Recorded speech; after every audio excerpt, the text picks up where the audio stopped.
அடுக்கு மல்லி எடுத்து வந்து தொடுத்து வச்ச மாலை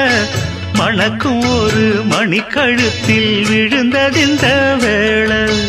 அடுக்கு மல்லி எடுத்து வந்து